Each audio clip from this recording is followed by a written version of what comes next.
In the sun-scorched, unforgiving lands of Yemen, nestled deep within Rama's most remote villages, ancient traditions held sway. Here, the unseen wasn't merely believed, it was felt.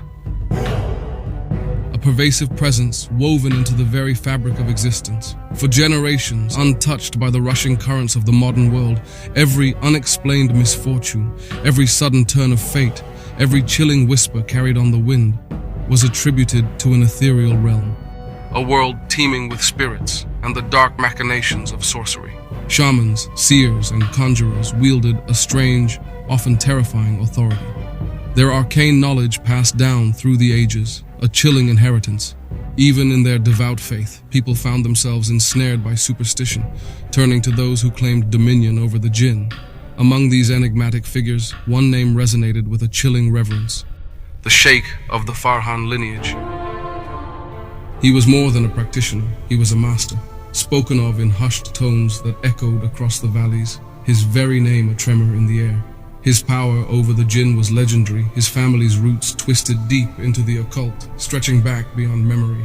He was said to orchestrate both ruin and salvation, weaving curses and unraveling them with equal, terrifying ease. Into this fearsome legacy, a silent heir was born. A young boy, destined for a path shrouded in the deepest, most merciless darkness. A path where the line between reality and the unseen was terrifyingly thin. A legacy of chains. In the trembling light of an oil lamp, a boy's fate was sealed, not by choice, but by blood, and by something far older, far hungrier. The cramped, dust-filled room was thick with exotic incense and the metallic tang of fresh blood. A small boy, barely 10, huddled, his eyes wide, fixed on his father. The man, gaunt and intense, his gaze holding ancient secrets, chanted in a low, guttural tongue. This was their nightly ritual, a twisted bedtime story carving itself into the boy's very being. His father, the feared sorcerer, unknowingly bound his son to a tragic destiny. Suddenly, a violent cough. The father clutched his chest, a shuddering tremor passing through his frail body. The chants faltered, then ceased. He collapsed, lifeless. The boy stared, uncomprehending. Then a chilling wave washed over him. The air, once charged with dark energy, now felt vacant. Yet something new, something ancient, something waiting, filled the void. The lineage, the ancient covenants. At just 12, with his father gone, the boy became the reluctant heir to a tradition steeped in black magic, bound to an unnatural existence, an existence he was only just beginning to comprehend. Alone in the wilderness, drawn by an invisible, irresistible force, a desperate encounter marked his true descent into the abyss. Years bled into a harsh, solitary adolescence. The boy, now a gaunt and unnaturally withdrawn teenager, found himself pulled towards the damp, cold heart of a secluded cave. Moonlight, thin and spectral, sliced through the narrow entrance, offering little comfort. He clutched a worn, leather-bound book, its brittle pages filled with arcane symbols, each one a gateway to forbidden knowledge. He began to murmur the words, his voice hesitant at first, then gaining a chilling confidence. This was his first independent invocation, a desperate attempt to fill the void his father left, to understand the power that was now, terrifyingly, his to command. A profound cold seeped into the air, deeper than the cave's natural chill. A shimmering form coalesced from the shadows. Not a beast, but a woman, beautiful in a way that twisted the heart. Her eyes held ancient predatory knowledge and a hunger that mirrored his own burgeoning power. She smiled, whispering a promise in her gaze, the chasm within. Decades passed, blurring into an endless cycle. The man was no longer a boy, but a ghost of his former self. His face, etched with constant, weary anxiety, betrayed the material wealth he had amassed, a fortune built on the suffering of others. He walked alone on a treacherous mountain path, the wind howling a mournful song around him, returning from yet another healing session, another elaborate deception. His heart was a desolate wasteland, filled with broken promises of peace the jinn had offered. Wealth was fleeting, power a crushing burden. He had witnessed untold suffering born of his hand, or rather, through the jinn's cruel influence. The faces of the cheated, the tormented, the broken, they haunted his every waking hour, a silent chorus of despair. He stopped, staring at the barren landscape. A profound exhaustion settled upon him, heavier than the weight of any jinn. The air around him seemed to thicken, a malevolent presence pressing in, whispering temptations and taunts. Then a flicker of light from his distant childhood, a forgotten prayer, a faint whisper of truth his mother had once tried to impart, pierced through the gloom. No more. The thought was a desperate, guttural cry from the depths of his ravaged soul. He wanted out. He must get out. In that desolate moment, he resolved to sever the bonds that chained him to this living hell. The battle for his soul, a silent, internal war, had just begun. A war against forces he could not see, but profoundly felt. The invisible conflict. In the stark solitude of his home, he attempted a simple act of faith, igniting a furious, invisible battle for his very soul. He returned to his humble dwelling, the familiar jinn swirling unseen around him, their presence undeniable, a suffocating weight. He tried to pray, his hands trembling as he began the ablution, each drop of water a defiant act. The air crackled with unseen fury, the very walls seeming to vibrate with their rage. The alluring female jinn materialized, her forms shifting, twisting, attempting to distract him, to drag him back into their corruption, to whisper false promises. Malevolent, brutish jinn took on hideous forms, snarling, their intent clear. You are ours. You always have been. He forced himself to stand, to recite the Fatiha, his voice a strained whisper against the rising crescendo of demonic murmurs and mockery. He prostrated himself, a single, pure act of devotion, an anchor in a swirling storm of unseen malice. It was a battle of wills, a raw, primal struggle for his very essence against overwhelming odds. He was bruised, battered, but unbroken. He completed his prayer, the first truly sincere prayer in a quarter century. The jinn receded, for now, leaving him trembling but resolute. The decision was made. The war had truly begun, its battleground, his very soul. The unbearable cost, profound echo of despair. The dawn of a new faith brought a devastating retribution from the shadows, swift and merciless, claiming the lives of the most innocent. The morning sun poured through his humble window, illuminating dust motes dancing in the air. He sat with his two young sons, their laughter a melody he had only just begun to truly hear, a fragile symphony in his new life. He watched them, a newfound tenderness in his eyes, a desperate hope blooming in his chest. He had confided in his wife, revealed his decision to repent, and warned her of the terrifying risks. She, a woman of quiet strength and unwavering faith, stood by him, reminding him of God's overwhelming power. Then, a sudden, sharp scream that tore through the fragile peace. His elder son, playing on the floor, stiffened. His small body began to convulse, his clothes tearing as if an unseen force brutally inflated them. His face twisted into a silent shriek, eyes wide with a terror he could not comprehend. Blood, hot and sudden, erupted from his nose and mouth.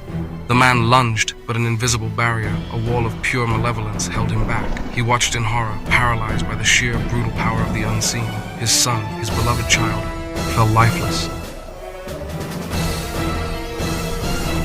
A deafening silence. Then, less than an hour later, his younger son was struck down in the same horrifying manner, his innocent life extinguished by a brutal, invisible force. The air vibrated with a chilling, triumphant cackle, a sound that would haunt his nightmares. The jinn had exacted their price, a price beyond all measure. The man collapsed, his mind shattering under the weight of unspeakable grief. For months he lost himself in a haze of delirium, eating without memory, existing as a hollow shell. When he finally emerged, scarred but unbroken in spirit, another devastating blow awaited. His wife, carrying their unborn child, suddenly began to scream. Her heavily pregnant belly swelled, then withered. The life within her, the promise of a new beginning, was savagely ripped away, an unseen hand reaching into her womb. As she succumbed, her last breath a testament to her unwavering faith. He was left utterly alone, a solitary figure in a landscape destroyed by the occult, haunted by a chilling emptiness, the scars of redemption with a touch of lingering melancholy and the persistent echo of fear. He had been stripped bare. His past sins had brought unimaginable destruction, leaving him with nothing but an enduring agony. Yet in the crucible of this profound loss, his faith hardened, becoming an unyielding shield. He became a living testament, a walking scar of a man. His journey a cautionary tale whispered across the land. He traveled no longer a sorcerer but a preacher, a living warning against the seductive and destructive power of magic. His voice, rough with the suffering of his past, his eyes holding the terrifying memory of what he had endured, resonated with an undeniable truth, a chilling echo of his experiences. He established centers for Quranic learning, striving to fill the world's void with the light he now desperately clung to. He even guided other sorcerers toward repentance, a profound irony in a life once steeped in darkness. His story, once a horrifying descent into the abyss, transformed into a powerful testament of repentance and redemption. Yet the chilling shadow of his past, the demonic forces he once commanded, still lingered, despite his unwavering faith and tireless efforts to guide others towards the light. He may have escaped the jinn's physical grasp, but the echo of their presence, the memory of his children's cries, and the ongoing battle against the whispers of temptation served as a haunting reminder that some scars, even spiritual ones, never truly heal. The man who lived this terrifying saga, who walked through hell and returned, still faces an unknown fear every single day. He is Dawood Muhammad Farhan, and everything in this story is his own chilling testimony. He is still alive today, a testament to resilience, and we wish him the best on his continuing silent battle against the shadows.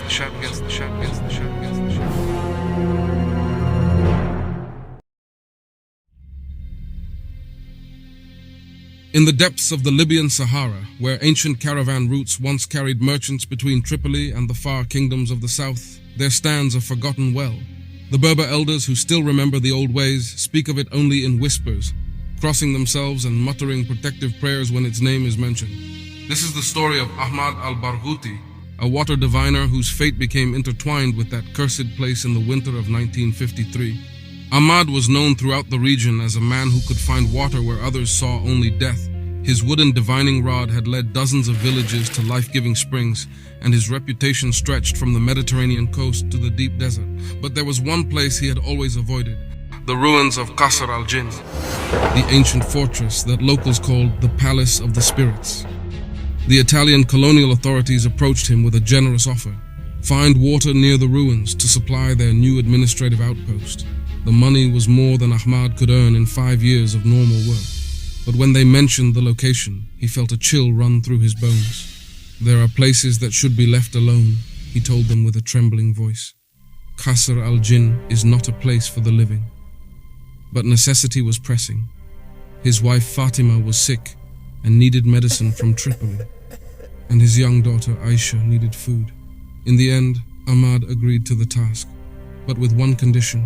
He would work only during daylight hours and return to the village before sunset. Ahmad began searching for water away from the well, but his divining rod wouldn't move. The day passed without any sign. On the second day, the same thing happened. On the third day, despair began to creep into his heart. Perhaps if I looked in the old well, he thought to himself. Maybe there's a sign pointing to a water source. He approached the well cautiously. The stone covering it was very heavy, but with the help of an iron crowbar, he managed to move it slightly. From the small opening he created, cold and musty air escaped. Ahmad felt afraid, but curiosity was stronger. He pushed the stone further until a gap opened wide enough for him to look through. He lit a candle and lowered it into the well. The depth was frightening, but at the bottom, he saw something gleaming. Pieces of gold and silver, and other things he couldn't identify. Suddenly, the candle went out, and in the darkness, he heard a deep voice coming from the depths of the well. Who dares to disturb my slumber? Ahmad felt a chill, but he tried to convince himself it was just the wind. He pushed the stone again to close the well, but the stone wouldn't move. It was as if some hidden force was holding it. Don't go far, water diviner, came the voice again, clearer this time. You have awakened me, and now you must pay the price. Ahmad ran as fast as he could, but behind him he heard the sound of moving stones and a terrifying laugh that filled the air. He reached the village just before sunset, his body trembling with fear. That night, Ahmad had a terrifying dream. He was in the well, and the Ifrit, a creature of fire and smoke with red eyes like burning coals, was chasing him through endless tunnels beneath the earth. He woke up covered in sweat with his wife shaking him in concern. Ahmed, you were screaming in your sleep. But worse was that his hands were covered in blood and his fingernails were full of dirt, as if he had been digging in the earth all night. In the morning, Ahmad decided to abandon the task and return the money to the Italians. But when he went to speak with them, they told him something strange. But you found water, Ahmad. The well you dug last night beside the ruins is overflowing with fresh water. Ahmad didn't understand. He hadn't dug any well. But when he went to the place, he found a completely new well beside the ruins, with water flowing from it abundantly. But the water had a strange metallic taste and was unnaturally cold. In the following days, strange things began happening in the village. Animals that drank from the new well became aggressive and sick. Plants watered with the water withered and died. And children who played near the well began telling frightening stories about the black man who spoke to them in their dreams. Ahmad himself began to change. He was losing weight, his eyes became blackened, and he would mutter strange words that even he didn't understand. His wife Fatima began to fear him, especially when she found him one night standing in the courtyard, staring at the sky and laughing a terrifying laugh. The Ifrit speaks to me, he told her in a voice that wasn't his own. He tells me secrets about treasures buried beneath the earth, and about powers that can make a man king over the jinn. The local imam, Sheikh Muhammad, tried to help Ahmad. He recited Quran over him and sprinkled the house with blessed water.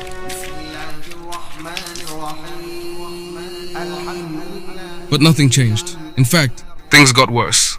The night that changed everything was a moonlit night in late winter.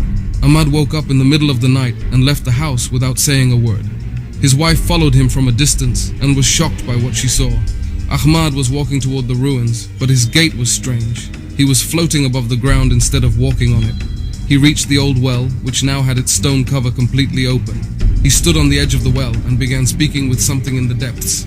Yes, my lord, I will do as you command. Blood will flow, and the village will be yours. Fatima realized that her husband was no longer her husband. The Ifrit was controlling him, preparing to use him to harm the village. She ran to Sheikh Muhammad's house and told him everything. The Sheikh gathered the village men, and they carried Qurans and swords. They arrived at the ruins just in time. Ahmad was now standing on the edge of the well, his eyes glowing with red fire. From the well, black smoke was rising and sounds of terror filled the air. "Ahmad!" shouted Sheikh Muhammad. "Come to your senses. This Ifrit is destroying your soul." But Ahmad laughed a laugh that wasn't human. Ahmad died weeks ago. I am now servant to the great master, guardian of the desert's treasures. The Sheikh began reciting verses from the Quran, and the other men joined him. The sacred words began affecting the Ifrit.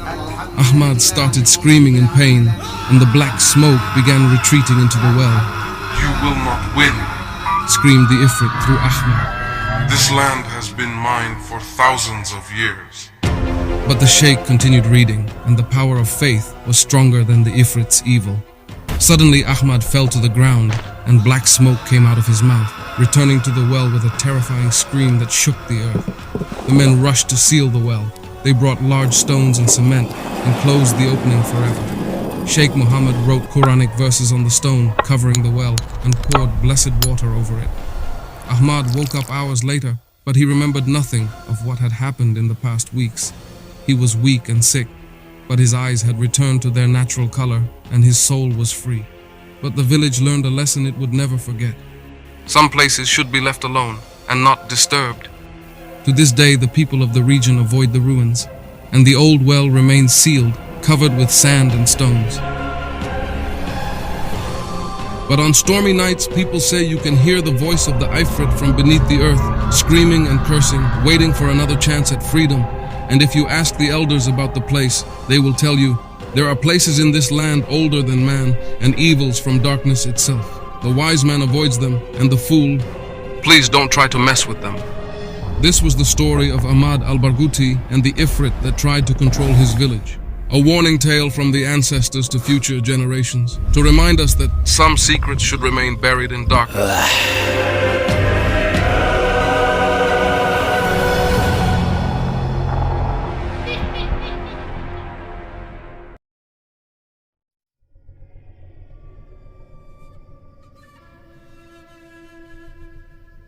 In the hills between Ramallah and Jerusalem, where olive trees older than empires cast shadows across stone walls built by countless generations, there runs a road no GPS can map and no government has ever paved. The villagers call it Tariq al-Ghilan, the road of ghouls.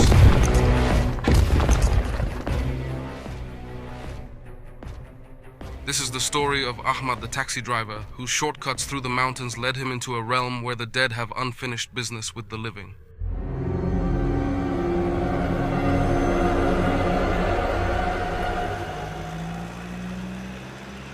Ahmad had been driving taxis through the Palestinian hills for 25 years. He knew every village, every checkpoint, every hidden path that could save time when the main roads were closed. His yellow Mercedes was a familiar sight, and his reputation for finding alternate routes made him popular with those who needed to reach their destinations quickly. But Ahmad had a secret route he used only in emergencies, a narrow mountain road that appeared on no official map, winding through abandoned villages emptied by war and time. The locals warned him against it, whispering stories of ghouls and jinn, but Ahmad was a practical man who believed in what he could see and touch. Superstitions, he would tell his worried wife, Mariam. Just stories to keep people from exploring. The road saves 2 hours on the journey to Jerusalem.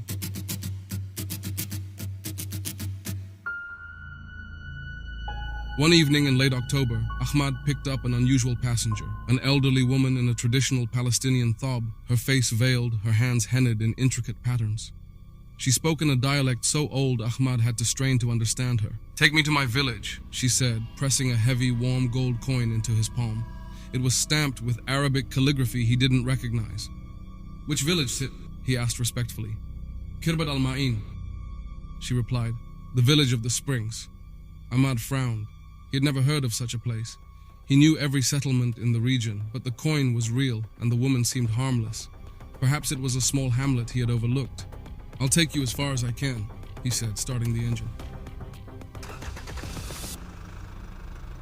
As they drove, the woman began to tell him about her village, how it had been famous for its healing springs, how pilgrims would come from all over Palestine to drink the blessed water. But her stories seemed to belong to a different century, filled with references to Ottoman officials and Turkish gold. "When were you last there?" Ahmad asked politely. 70 years, she said. "I've been away for 70 years. Something in her tone made Ahmad glance in the rearview mirror.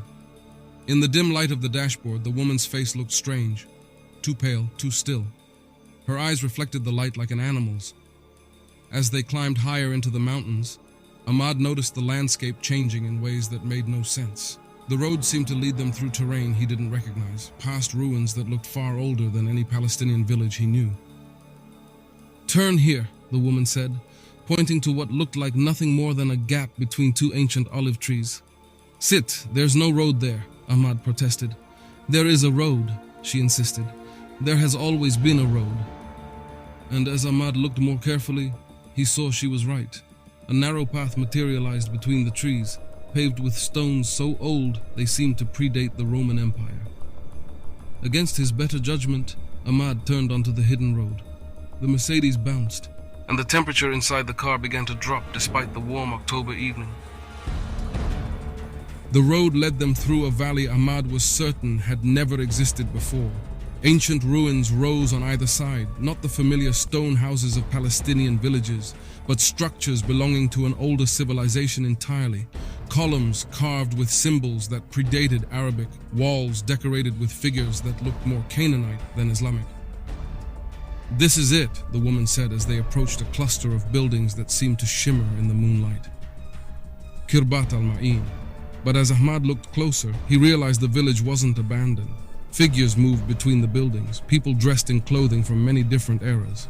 He saw Ottoman-era merchants, British Mandate officials, fighters from the 1948 war, and villagers in traditional dress that seemed to span centuries. All of them were translucent.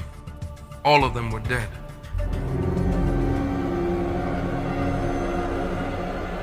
"Welcome to the village of the lost," the woman said.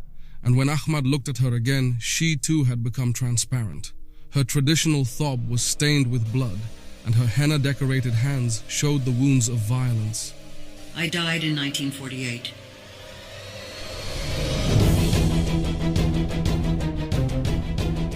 She said matter-of-factly, when the soldiers came. "We all died, but we never left.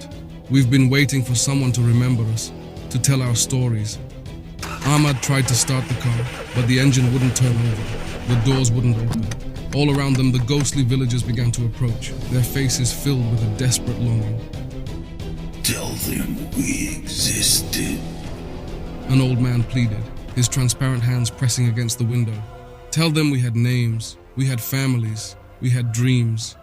Remember our children, whispered a young mother carrying a baby that flickered like candlelight. Remember that they laughed and played and sang. Ahmad realized he was trapped in a place between life and death, a village that existed only in the memories of the departed. The ghouls of Palestinian folklore weren't monsters at all. They were the spirits of those who had died with stories untold, who could not rest until someone acknowledged their existence. What do you want from me? He asked. Witness, the elderly woman said. Remember, return to the world of the living and tell them we were here. Tell them our village existed, that our lives had meaning, that our deaths were not in vain. One by one, the spirits shared their stories. Ahmad heard tales of love and loss, of celebrations and sorrows. He heard about the healing springs that had drawn pilgrims for generations, the ancient olive groves that had fed families for centuries, the traditions passed down through endless generations.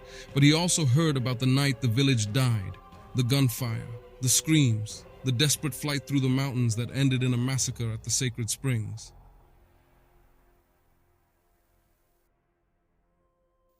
We were erased from the maps, the woman said. Our name was forgotten, our history was buried. But we remained trapped between memory and oblivion, waiting for someone who would listen. As dawn approached, the ghostly village began to fade. The spirits grew more transparent. Their voices became whispers on the wind. You have heard us, the woman said. Now you must return, and remember. You will remember us. You will tell them we were here. Tell them we loved, we lived, we breathed under this same sky. And warn them, warn those who destroy without conscience, who erase lives like words on paper, that the dead do not forget. Every child silenced still cries in the wind. Every home destroyed still echoes with laughter. Every life stolen leaves a shadow that grows darker with time. They think they can bury us in silence, but we are the consequence of their cruelty. We are what remains when humanity is forgotten. Tell them, Ahmad, the ghosts they create will never let them rest.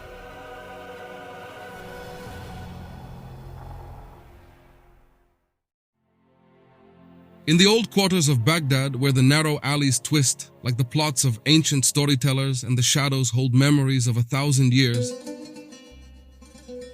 there stands a house that no family has lived in for more than 7 months. The locals call it Beit al-Karin, the house of the double, and even the boldest among them cross to the other side of the street when they must pass by. This is the story of Mahmud al-Karki, a calligrapher whose pride in his craft opened a door that should have remained sealed forever.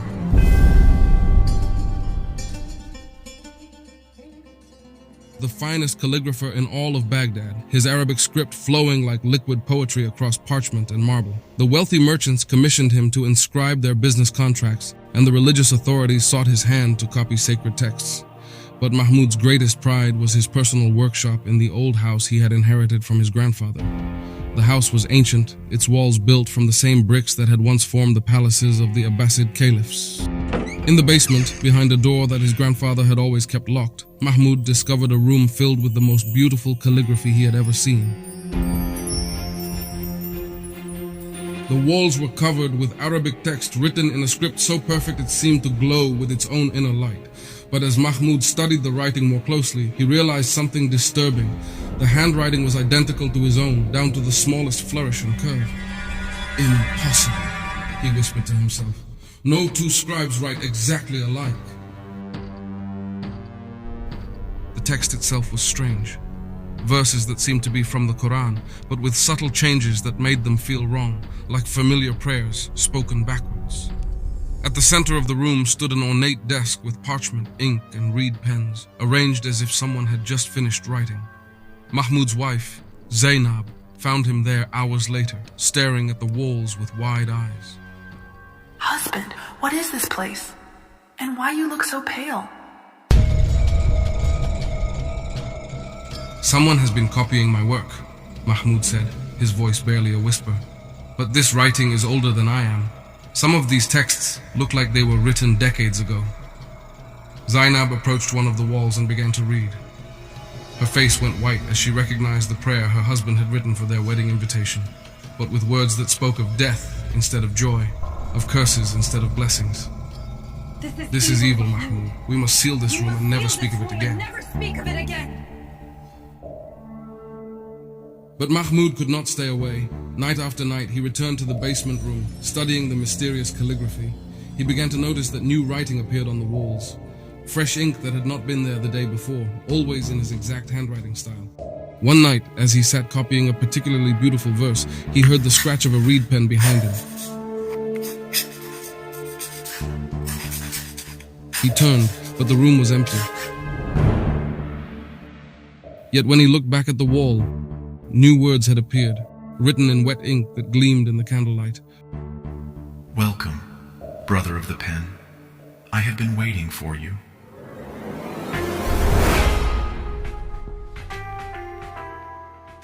Mahmoud's hand began to shake. He called out, "Who are you? Show yourself." The answer came not in words, but in action. The ink on the wall began to move, rearranging itself into new text. I'm your Kareen, your shadow self. I've been writing your words before you think them, living your life before you live it. In Islamic tradition, every person is said to have a Kareen, a jinn double that whispers doubts and dark thoughts. But Mahmoud had never heard of a Kareen that could write, that could create physical manifestations in the world of men. "What do you want from me?" Mahmoud wrote on a piece of parchment, holding it up to the wall. The response appeared instantly. I want to be you. I have lived in your shadow long enough. Now it's time for me to step into the light, and for you to fade into shadow. That night, Mahmoud's dreams were filled with visions of another Baghdad, a city of mirrors and shadows where he saw himself walking through the streets, greeting people he knew, living a life that was almost his own but subtly wrong in every detail. When he woke, Zainab was staring at him with frightened eyes. "You were writing in your sleep," she said. "Your hand was moving across the air as if you held a pen, and you were speaking in a voice that wasn't yours." Mahmoud looked at his hands. His fingers were stained with ink, though he had not touched pen or parchment since the previous evening. Worse, when he went to his workshop, he found that someone had been there in the night. New calligraphy covered his work table. Beautiful, perfect script that was unmistakably his own handwriting, but forming words he had never written. The text was a contract, written in classical Arabic. "By the authority of the unseen realm, let it be known that Mahmoud al-Karki, master calligrapher of Baghdad, does hereby surrender his place in the world of the living to his Kareen, who has served faithfully in shadow and now claims his right to the light. Let the exchange be completed when the next new moon rises." Mahmoud's blood ran cold. The new moon was only 3 days away. He ran to the basement room, shouting at the walls, "I never agreed to this. I never signed this contract." But as he spoke, he watched in horror as new words appeared on the wall. "Every night you came here, every word you read, every moment you spent in my presence was your signature. The contract is sealed by your own hand." Desperate, Mahmoud sought help from Sheikh Abdullah, the imam of the local mosque. The old man listened to his story with grave concern. In Islamic teaching, the Kareen is normally kept in check by faith and righteous living. But you have been feeding it with your attention, your curiosity, your pride in your craft. Now it has enough strength to manifest in the physical world. "What can I do?" Mahmoud begged. "You must stop going to that room. You must stop acknowledging its existence. Starve it of your attention, and it will fade back into shadow." But when Mahmoud returned home, he found Zainab in the kitchen preparing his favorite meal. She smiled at him, but her smile was wrong, too wide, too knowing. How's your day, my dear husband? She asked, and her voice carried an echo that made his skin crawl. That night, Mahmoud pretended to sleep while watching his wife carefully. As the midnight hour approached, she rose from bed and walked to the basement. But her movements were wrong. She seemed to glide rather than walk, and her feet made no sound on the wooden floors. Following at a distance, Mahmud watched as the figure that looked like his wife entered the cursed room. From the doorway, he could see her writing on the walls with inhuman speed, her hand moving in patterns that no human could match. But when she turned around, her face was not Zainab's.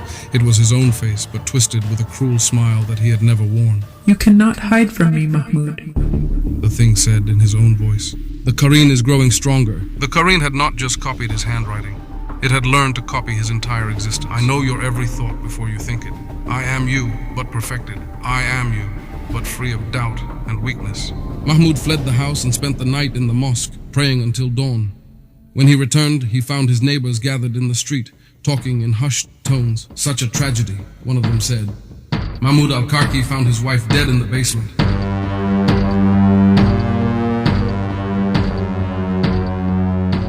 They say she fell and struck her head on the stone floor.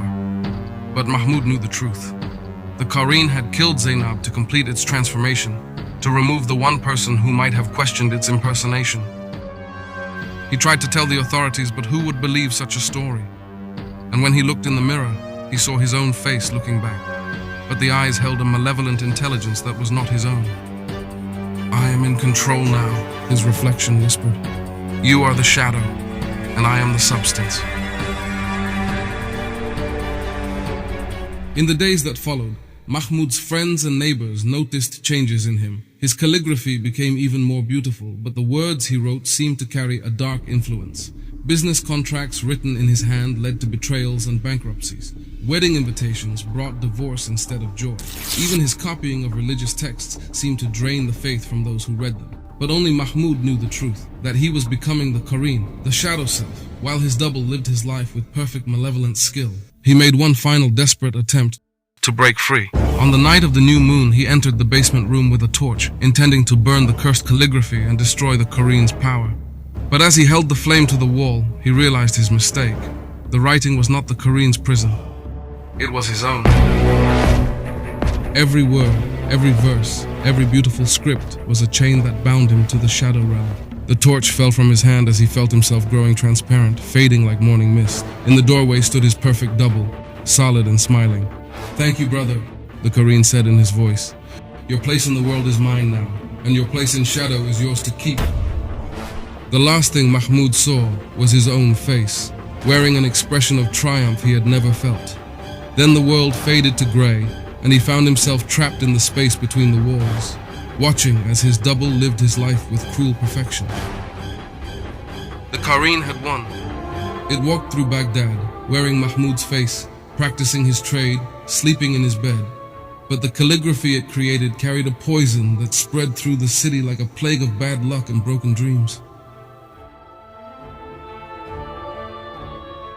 To this day, the house in the old quarter remains empty. The neighbors say that sometimes, on quiet nights, they can hear the scratch of a reed pen coming from the basement and see the glow of candlelight behind the shuttered windows. The calligraphy shop that was once Mahmud's most proud achievement stands abandoned, its windows dusty and its door barred. But the old-timers in the neighborhood know better than to venture too close, especially when the moon is new. For in the shadows between the buildings, they say, walks the true Mahmud al-Karki, transparent as morning mist, trying to warn anyone who will listen about the perfect double that stole his life and now spreads its influence through the beautiful cursed words it writes. This was the story of Mahmud al-Karki and the Qareen that learned to write, a warning from the old quarters of Baghdad, where shadows have substance and mirrors sometimes show the truth we dare not face.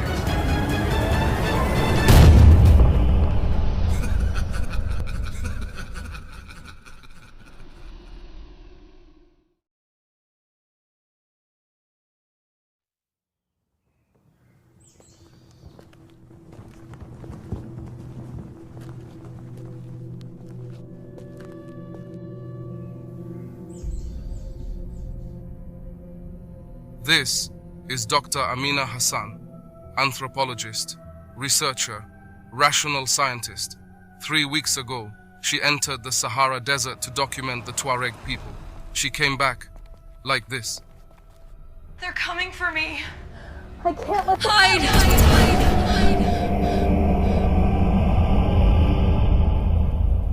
In Mauritania, in the heart of the Sahara, there exists a people called the Blue Men, the Tuareg. Their skin is stained blue from indigo dye. They've lived in this desert for 1,000 years, and they know what lives in the empty places.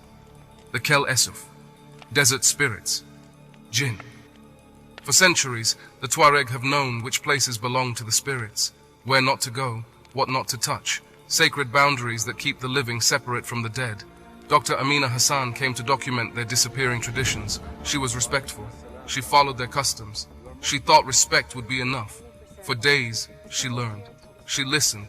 She documented. The Tuareg welcomed her. But there was one place they would not speak of. The old well, 10 kilometers into the empty desert. The elder warned her, "We do not go there." The Kel Esuf claimed it long ago. Do not approach. Do not look. Do not film. She promised she wouldn't. But she was a scientist, rational, modern, and the forbidden called to her. Just one look. Just documentation. What harm could it do? She drove 10 kilometers into the emptiest part of the desert, where even the Tuareg never go.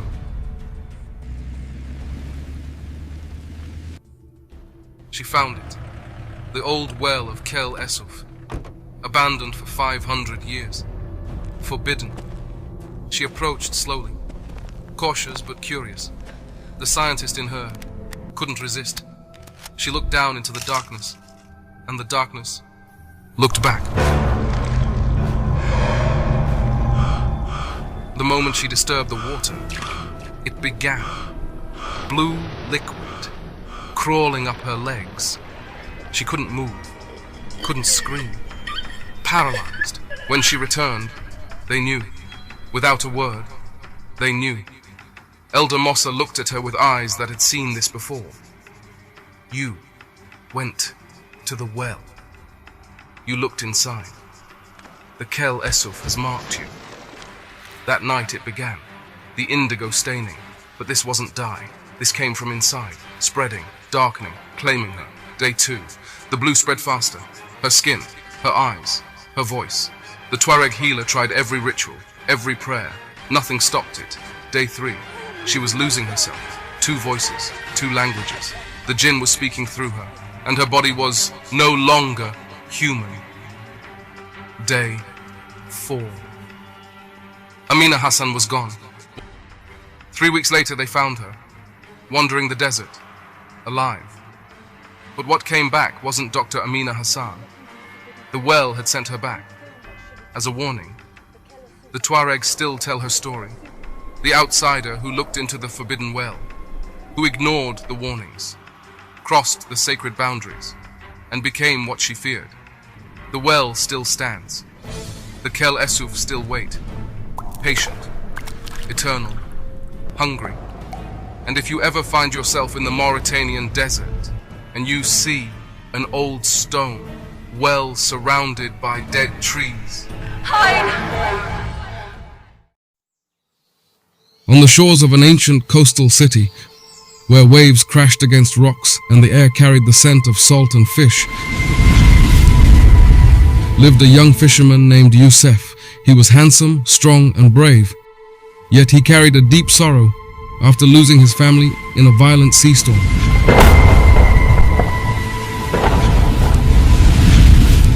One moonlit night, as Youssef cast his nets far from shore, he saw a brilliant light rising from the depths of the sea.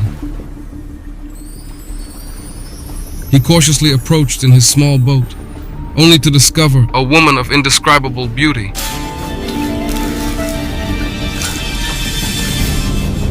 Her hair flowed like luminous sea algae, and her eyes shimmered like pearls. She swam with an unnatural grace. This was the mermaid. The mermaid was unlike any woman Youssef had ever seen. He fell in love with her at first sight, and she too grew fond of him. She would visit him every night. They'd sit together on a secluded rock. He would tell her about his world, and she would share the secrets of the sea. She always warned him, "Youssef, our worlds are different. We cannot live together on land, nor can you come with me to the depths. Our love is impossible." But Youssef wouldn't believe her, determined to find a way for them to be together. Days passed, and their love deepened. Youssef began to neglect his work, spending all his time waiting for the mermaid. The villagers noticed his change. and rumors began to spread about his encounters with a sea creature. The elders warned him about the fate of those who fall in love with daughters of the water. Their destiny was always madness or disappearance into the deep. But Yusef didn't listen. One night, Yusef revealed to the mermaid his desperate desire to marry her and live with her. The mermaid wept, telling him there was only one way, but it was impossible and extremely dangerous. One of them had to completely abandon their world, and the other would not survive. She explained that the magic of her world wouldn't allow her to stay on land for long, and she would die if she left the sea, just as he would die if he entered her world. Yusef, who had lost everything but his love, insisted. He asked her to teach him how to live in the sea, how to breathe underwater, and how to become part of her world. The mermaid hesitated greatly, but faced with his intense resolve and overwhelming love, she reluctantly agreed. She placed her hand on his heart and said, "There is a secret, Yusef. To live with me, you must let go of everything that ties you to the land. Your heart must become cold like the deep sea, and your spirit as free as its current. This means you must forget all your memories, all your sorrow, all your love for your human world. You will remember no one, not even me, once we become part of the depths. You will not be the Yusef I know." Yusef closed his eyes, feeling a strange coldness seep into his body and heart. When he opened them again, Yusef had vanished. He was never seen in the village again.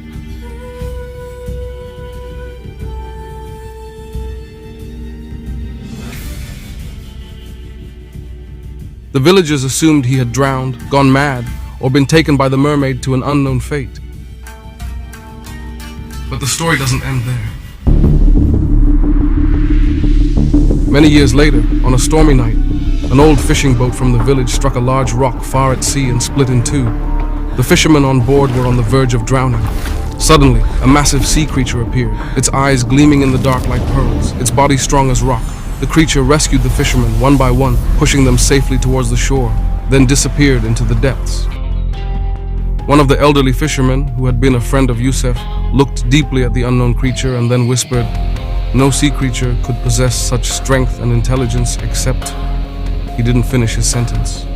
But the next morning, the old fisherman found a small rock on the shore, the very same rock where Yusef and the mermaid always met.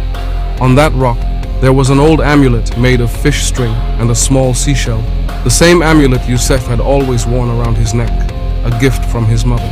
Yusef had transformed into a sea creature, forgetting his entire human past, just as the mermaid had said. He no longer remembered his name, his past love, or even the mermaid herself.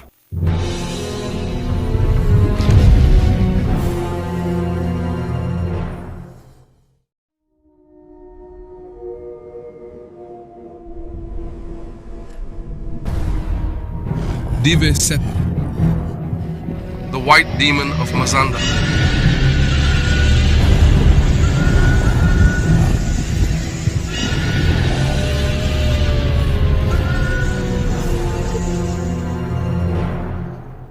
The ancient terror that devoured kings, a Persian nightmare, the land where demons rule.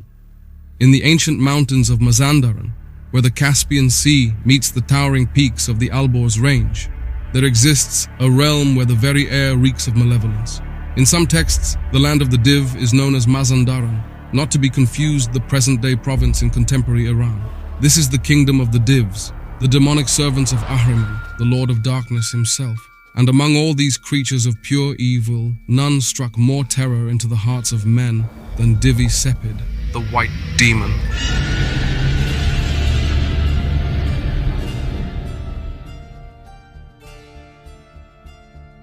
The Cursed Expedition. It was in the year when the pomegranate trees bore no fruit and the rivers ran backwards that Shah Kaikavas, the mighty king of Greater Iran, made his fatal decision. Despite the warnings of his wise counselors, despite the pleas of his soothsayers who read doom in every star, the king decided to conquer the demon-infested lands of Mazandaran. I am the descendant of Jamshid.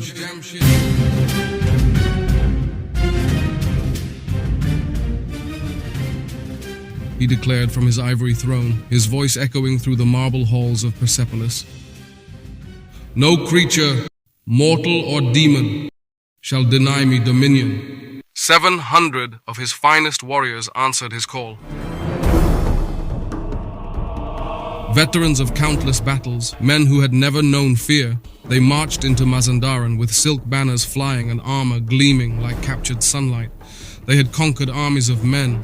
How difficult could it be to defeat a few demons?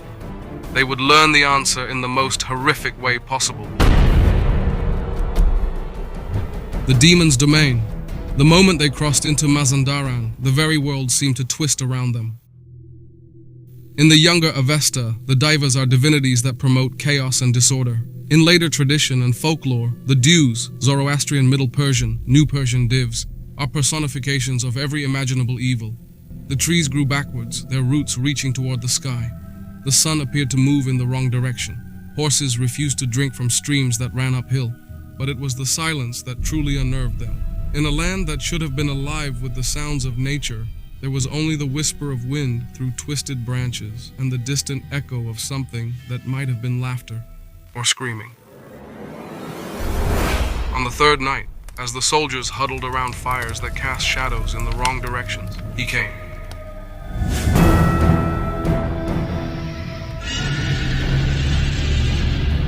In Iranian myths, Div-e-Sepid, or the White Demon, is a servant of the Ahriman Persian mythology, the chieftain of Divs, and lived in Mazandaran.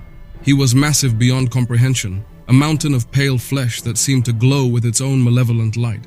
His skin was the color of bleached bones, translucent in places, revealing the dark ichor that flowed through his veins like liquid night. His eyes were twin pools of molten sulfur, and when he opened his mouth, it was large enough to swallow a horse whole.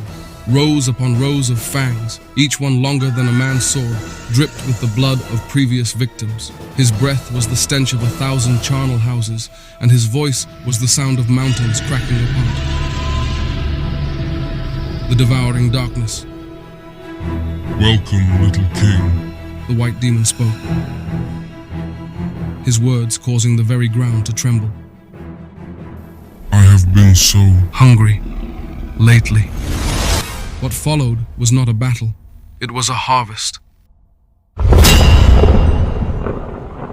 The finest warriors of Iran, men who had stood against the charges of war elephants and faced down the arrows of 10,000 enemies, were swept aside like wheat before a scythe. Some were crushed by the demon's massive fists. Others were torn apart by claws that could rend steel like silk. Many were simply devoured whole, their screams echoing from within the creature's belly long after they disappeared. Cavus himself, the proud king who had thought himself invincible, was lifted like a child and hurled against the rocky walls of a cave.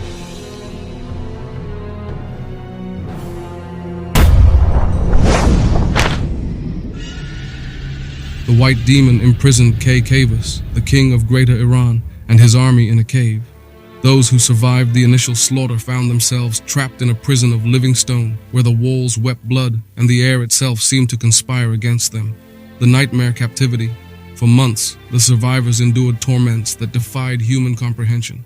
The white demon would visit them regularly, selecting victims for his amusement. Sometimes he would simply observe them, his sulphurous eyes studying their despair like a scholar reading a fascinating text. Other times, he would speak to them of the thousands of heroes he had devoured over the millennia, describing in exquisite detail the taste of their courage as it curdled into terror. It was only when the legendary hero Rostam arrived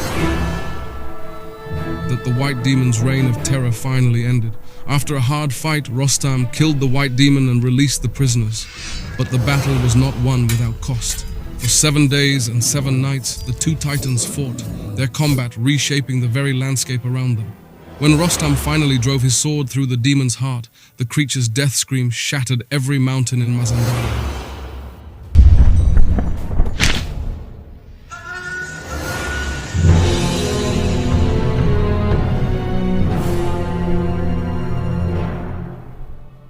The blood that poured from his wounds was so toxic that it turned the ground black for miles around, and to this day, nothing grows in those cursed places. The legacy of terror. Even now, over 1,000 years later, the people of northern Iran speak of the white demon in hushed whispers. They say his spirit still haunts the mountains of Mazandaran, that his ghost can be seen on foggy nights, searching for new victims to drag back to his cave.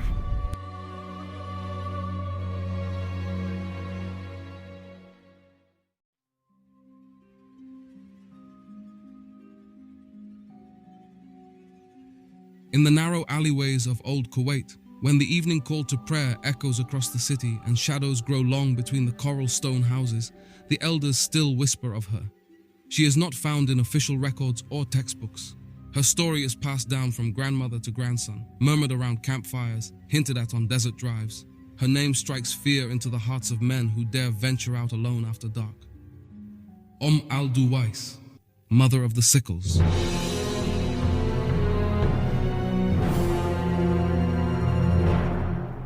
The night Hassan fell under her spell. It was during the holy month of Ramadan in 1987 when Hassan al-Mutayri first caught her intoxicating scent.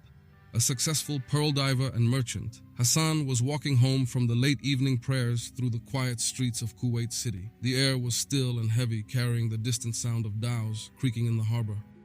Then it hit him, a fragrance so exquisite it seemed to caress his very soul. She would always smell of exotic Arabic perfumes, which you could detect a mile away. Jasmine, frankincense, and something else. Something that made his heart race and his rational mind blur.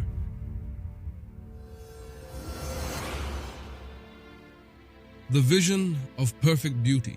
Following the scent like a man possessed, Hassan turned into a darkened souk where the gold merchants had long since shuttered their shops. There, beneath the pale moonlight filtering through the traditional wooden lattice work, he saw her. According to the legend, al-Duwais was a beautiful woman with stunning features, a slim and beautiful body with long black hair. She was always dressed elegantly and would always smell of exotic Arabic perfumes. She would be covered in gold from head to toe. Her abaya flowed like liquid midnight, and her jewelry caught the moonlight like captured stars. Her eyes were deeper than the Persian Gulf, and her smile, Allah forgive him, her smile promised pleasures beyond imagination. The dance of seduction. A very beautiful female jinni that comes in the neighborhood, and she starts to look at the men she's trying to attract them, wearing beautiful clothes and jewelry. Al-Duwais moved with hypnotic grace, her henna'd hands beckoning Hassan closer. She spoke in a voice like honey mixed with poison, calling his name though they had never met. Hassan. Hassan, ya Habibi, come to me. I have been waiting for you. Every fiber of Hassan's being screamed danger, yet his feet moved of their own accord. The rational part of his mind, the part that had survived countless diving expeditions in treacherous waters, tried to warn him. But her beauty was a drug more powerful than any earthly substance.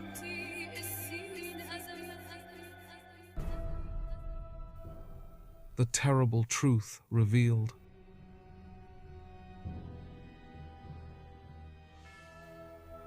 As Hassan drew closer, intoxicated by her presence, al-Duwais raised her arms in what seemed like an embrace. It was then, in the cruel moonlight, that he saw them, her hands, where fingers should have been, gleaming crescents of razor-sharp metal curved like sickles, designed for one purpose only, to slice through human flesh. The increasingly popular versions of al-Duwais depict her as a villainous temptress who seduces men before she kills them with her sickle-bladed hands. In that moment of horror, Hassan understood. This was no woman, to others, a jinniya, a shape-shifting demon. The final embrace. al-Duwais smiled wider, revealing teeth like pearls stained with old blood. You came to me willingly, Hassan, as they all do. Beauty is the most effective trap, don't you think?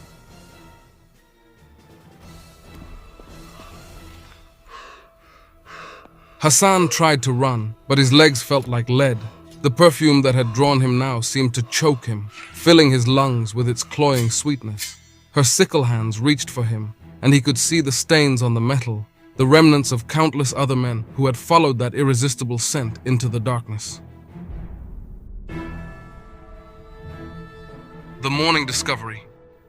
They found Hassan 3 days later in the same abandoned souk, his body drained of blood, strange cuts across his throat that no earthly blade could have made. The authorities called it a robbery gone wrong, but the old women knew better. They had smelled that familiar perfume lingering in the air, seen the golden jewelry scattered in patterns that formed no earthly design.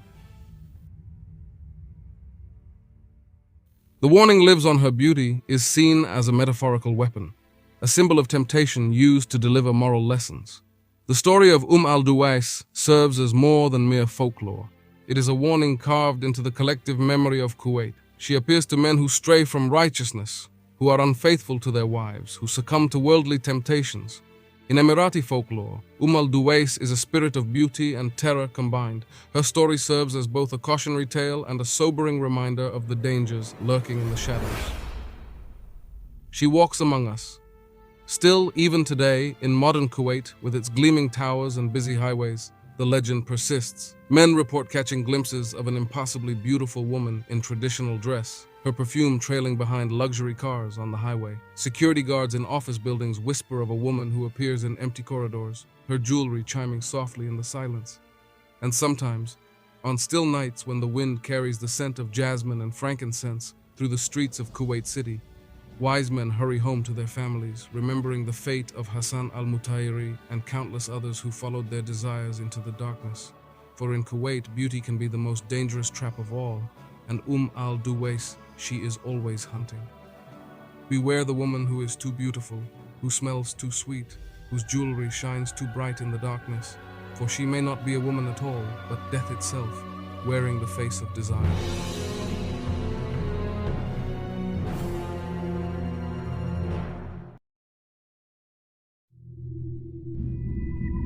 If you're ever driving through Iraq al-Amir, 20 kilometers west of Amman, and you see the ruins of Qasr al-Abd, keep driving, because death built that palace, and death still guards it.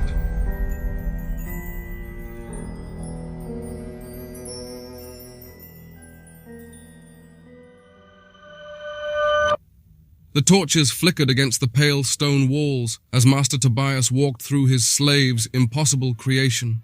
7 years of backbreaking labor had produced something that defied belief, a palace that rivaled the greatest structures of Alexandria and Rome. The carved lions seemed to roar in the dancing shadows, and the massive stones fit together with such precision that not even a blade could slip between them.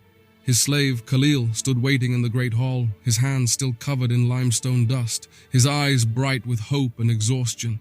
Behind him, the unfinished sections of the palace stretched into darkness, but what was complete was breathtaking. "Master," Khalil's voice echoed in the vast space, "I have built what you asked, a palace unlike any other in the world. Now, may I have your daughter's hand?" Tobias felt his heart twist with a mixture of awe and rage. His beautiful daughter, Layla, waited in the women's quarters, her love for this slave burning as bright as the torches around them. But looking at the magnificence surrounding him, Tobias realized the terrible truth. This slave had not only met his impossible challenge, he had surpassed it. The master's face darkened. "You think I would let my daughter marry a slave? You think you can rise above your station?" "But master, you gave your word." "I gave my word to an ambitious boy who thought he could build me a simple palace. I never imagined. This is the work of kings, not slaves. And kings do not keep promises made to slaves." The soldiers stepped from the shadows, 6 armed men who had been waiting for this moment. Khalil's eyes widened in horror as he understood.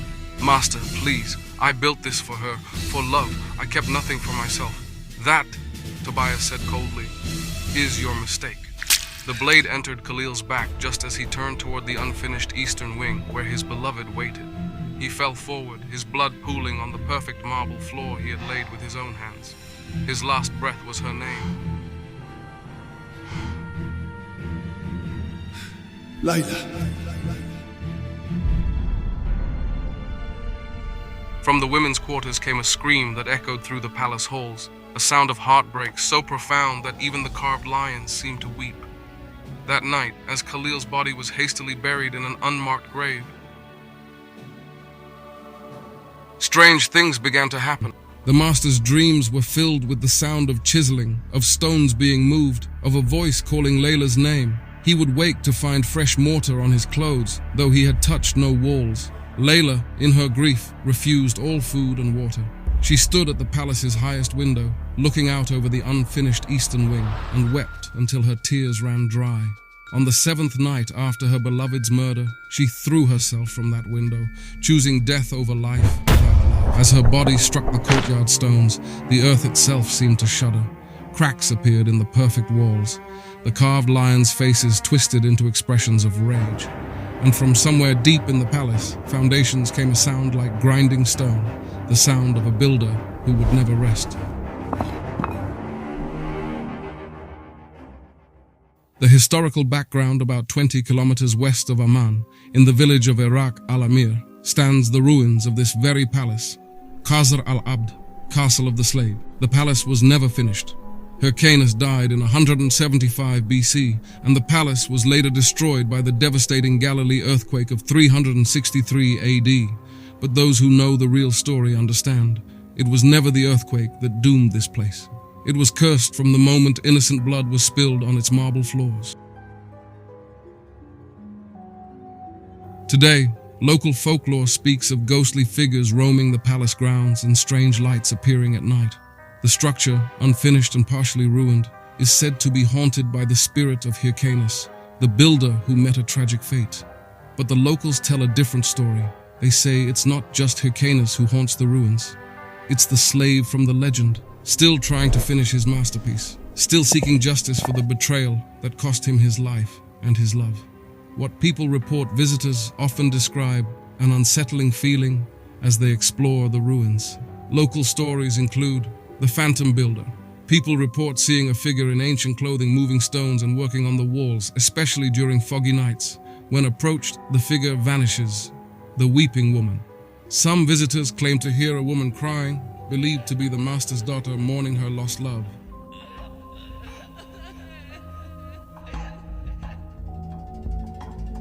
If you dare to visit Qasr al-Abd, remember this warning from the locals. If you hear the sound of chiseling at night, run, because Khalil is still working, and he's still angry.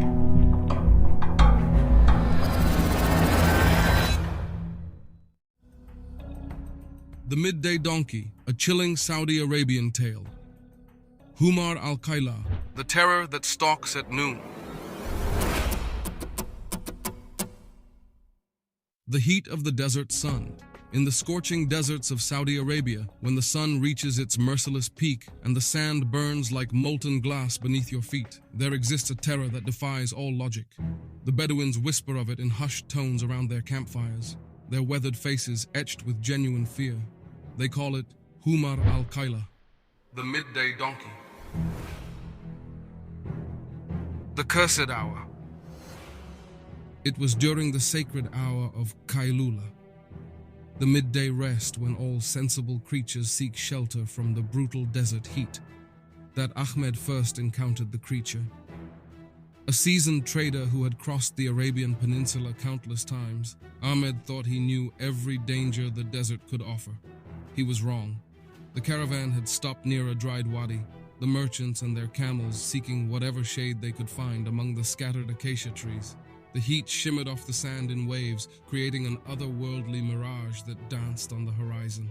It was then, in that suffocating silence, that Ahmed heard it.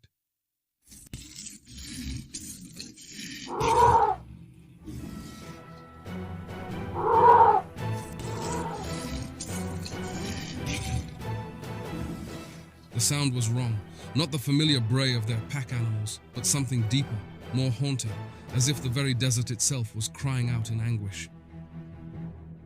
Against all wisdom, Ahmed ventured toward the sound. What he saw would haunt him for the rest of his days. There, standing impossibly in the midst of the blazing sand, was a donkey, but this was no ordinary beast. Its coat was the color of sun-bleached bone, so white it seemed to glow against the golden dunes. Its eyes were not the gentle brown of an earthly animal, but pits of endless darkness that seemed to swallow light itself. And when it moved, it left no tracks in the sand, as if it were not truly there, yet undeniably real.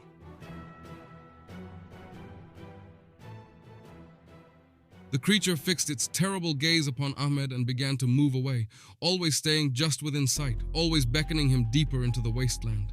Against every instinct screaming in his mind, Ahmed found himself following. Step by step, the midday sun beating down like the hammer of judgment, he walked further from safety. The Humar al-Qaila would stop periodically, turning its nightmare head to ensure Ahmed was still following, its mouth opening in that bone-chilling bray that seemed to echo from the very bowels of the earth. Other travelers, they say, have reported seeing the beast leading their companions away, watching helplessly as loved ones vanished into the shimmering heat waves, never to return. The desert's hungry mouth hours passed like days. Ahmed's water ran out, his lips cracked, his vision blurred. Still, the phantom donkey led him on, deeper into the trackless waste where the sun-baked sand could hide a man's bones forever. It was only when Ahmed collapsed, more dead than alive, that the spell was broken. He was found 3 days later by a search party, half mad with thirst and babbling about the white donkey that had tried to steal his soul. The rescuers found him nearly 50 kilometers from the caravan route in a place so desolate that even the Bedouins feared to tread. The warning echoes. Still, the desert guides will tell you, if you ever hear the cry of a donkey during the midday heat, when the sun stands like a burning eye in the cloudless sky, do not investigate. Do not follow.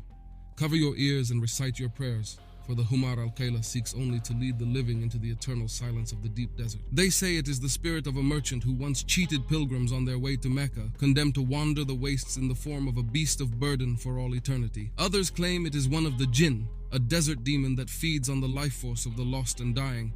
But all agree on one thing. When the heat devils dance on the dunes and the world shimmers like a dream, beware the donkey that casts no shadow. For those who follow the Humar al-Qayla are never seen again, their bones picked clean by the desert wind, their souls forever wandering the burning sands. In the Saudi desert, when the sun reaches its peak and the world falls silent, listen carefully, and if you hear that distant, mournful cry echoing across the dunes, remember Ahmed's tale and do not follow the sound.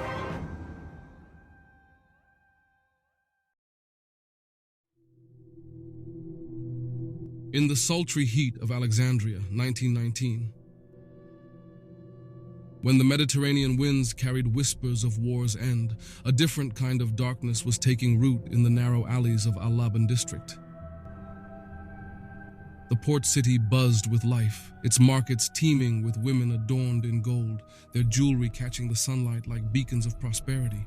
For in those days, a woman's worth was measured not just in her beauty, but in the gleaming treasures that adorned her neck, her wrists, her ears. Every piece of gold was a declaration of status, a symbol of security in uncertain times. But in the shadows of this glittering world, two sisters watched and waited.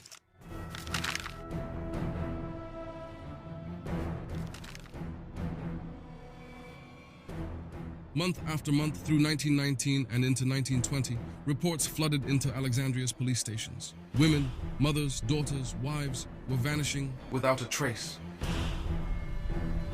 Authorities often dismissed these cases, attributing the disappearances to women simply leaving their lives behind. After all, these were turbulent times, and people disappeared. It was the way of things, but the families knew better. They could feel it in their bones. Something sinister was stalking the women of Alexandria. November 15th, 1920, a date that would forever change the course of Egyptian criminal history.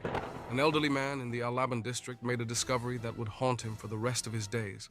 While installing a new sewage system in an apartment building, his shovel struck something that shouldn't have been there. Not metal, not stone. Bones. Human bones. Wives were vanishing without a trace.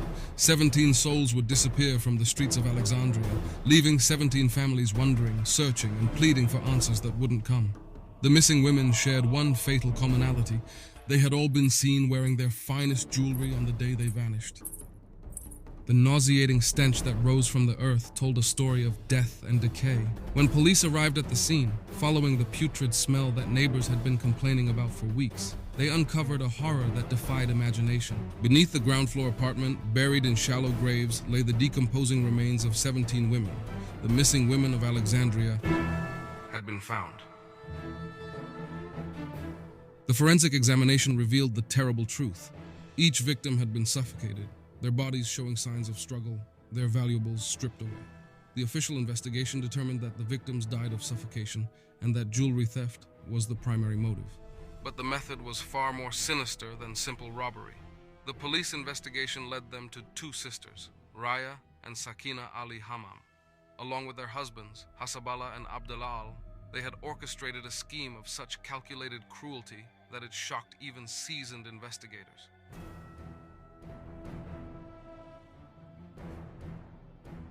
Their hunting ground was the bustling marketplace, where gold glinted and opportunity beckoned.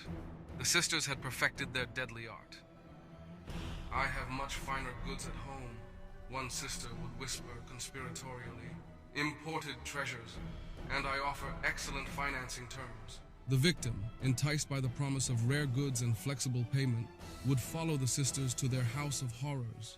There, they would be offered refreshments, tea or coffee laced with narcotics that would render them helpless. Once the victim was unconscious, the sisters would suffocate them by holding them down until they stopped breathing. They would then strip the body of all jewelry and valuables before burying the corpse beneath their floors. The trial of Raya and Sakina began in the spring of 1921, capturing the attention of the entire nation. On May 16, 1921, the court delivered its verdict. Raya and Sakina, along with their husbands and other accomplices, were found guilty of murder and sentenced to death.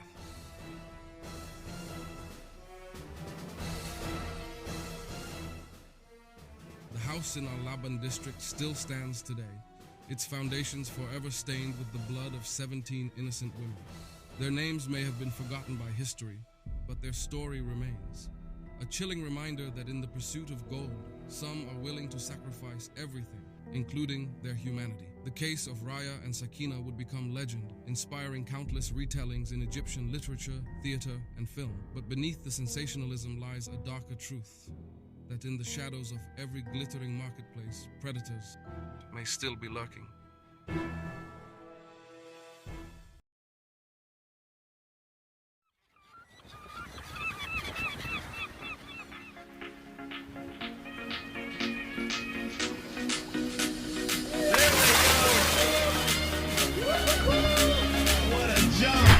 Layla Mansour, 28 years old, real estate developer. She just closed the biggest deal of her career. So here are the final elevations. The site plan integrates the pool layouts perfectly, creating an apparent... A luxury resort on Doha's coast, $40 million, 5-star hotel, private beach, infinity pools. Little did she know, for a deal to be sealed, all sides have to agree.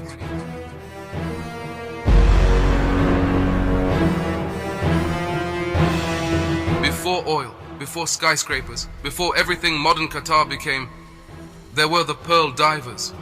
For centuries, poor men dove into these waters, 40 meters deep, no equipment, holding their breath until their lungs burned. They dove for pearls, pearls that made merchants rich, pearls that built fortunes. Thousands of divers died down there, drowned, crushed by pressure, eaten by sharks. Their bodies were never recovered, their families never compensated. They say the dead never left those waters. They're still down there, waiting.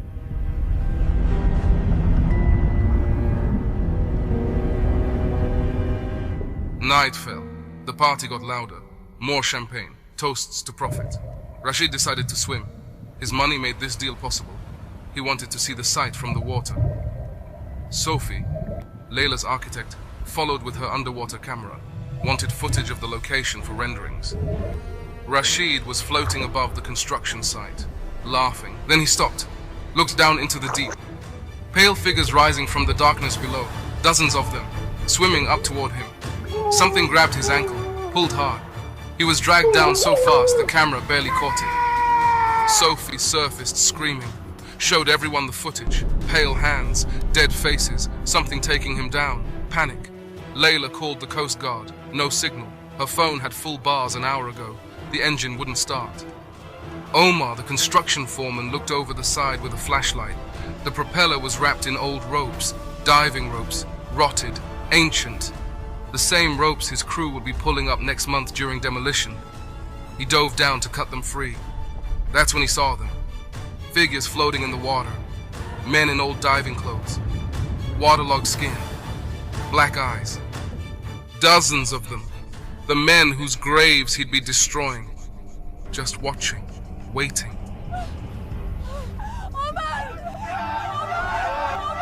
In the old times, when men dove for pearls, they made a pact with the sea. Give your breath, give your blood, give your life, and the sea remembers. Tonight, the sea came to collect, not just lives, everything. 40 hands, 50 hands, 100, all pulling, all taking. The ship that celebrated over their graves, pulled down. to their graves. They fought, they screamed, they begged. The drowned don't negotiate. One by one, they stopped. One by one, they joined the deep, the yacht, the gold, the living, the dead. All equal now, all forgotten, except by those who wait below, still waiting.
Ziad Rahman, 26 years old, content creator from Algeria.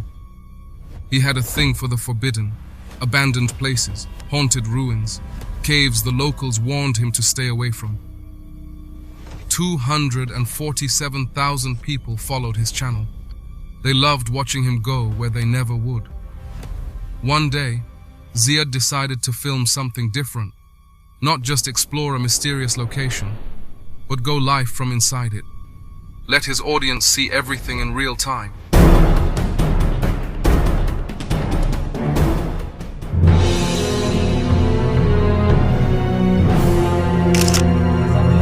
اليوم رانا في بلاصة اكستراورديناري تاسيلي ناجير سي انكرويابل هنا تبعونا نشوفوا لي جروت. The location he chose was a cave in the Tassili Mountains, a cave the Tuareg people had avoided for generations. A cave they called the home of the Kel Esuf, the empty ones. Ziad hired a local guide to take him there, an old man named Brahim, 73 years in the desert. Brahim knew the cave. His father knew it, his grandfather before him. They all knew to stay away. That cave, the old ones say, it belongs to the Kel Esuf, the spirits of the empty places. Those who go inside, they come back wrong. Empty. He told Ziad the stories. Spirits that live in the darkness. Spirits that take something from you. Not your life. Something worse. Yourself.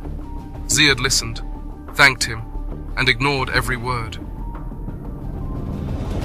Ziad and his team, Sarah, an archaeologist, Mark, a geologist, professionals who should have known better. 3 of them went in. Brahim stayed behind. He'd shown them the entrance. He wouldn't follow. The cave was marked by 3 round stones, paintings all around the entrance, figures with round heads and no faces, watching. Inside, it was dark, cold, wrong. The tunnels went deeper than any survey showed. The paintings covered every wall, hundreds of those empty faces, thousands. And the deeper they went, the more it felt like the cave was watching back. We've been walking for, it feels like hours. My watch stopped.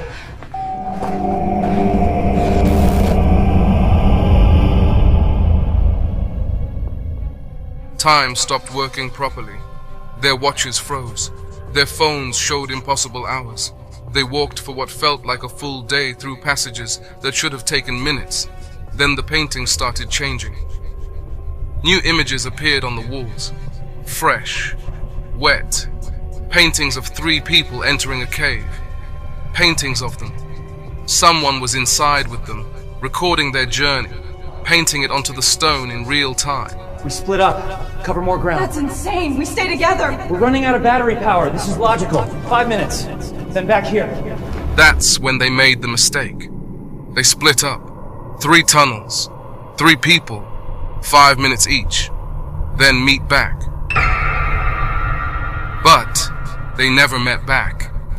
Mark found a room full of old equipment, cameras from decades ago, military gear from the war, stuff left behind by people who came before him. None of them made it out. On the walls, scratched in a dozen languages, "Don't look at them. Don't look at them." Sarah found something standing in her tunnel. Tall, still, a figure facing away from her. She thought it was a painting, a trick of the light.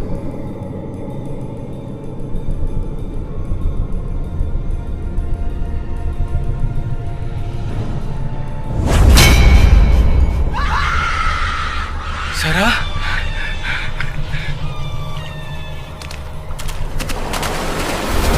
Mark? Ziad heard them scream, both of them, from different directions. Then nothing. The screams just stopped. For God only knows how many hours Ziad been looking for Sarah and Mark, but no luck. Then Ziad felt the cold before he saw it. Felt the weight of being watched. He turned around, and there it was. 9 feet tall, body like a shadow, and where the face should be, nothing. A perfect circle of black, darker than the cave around it. The Kel Esuf. It didn't move, didn't need to. It just stood there, looking at him. And Ziad felt it start, a pulling, not on his body, on something deeper. His thoughts got quieter.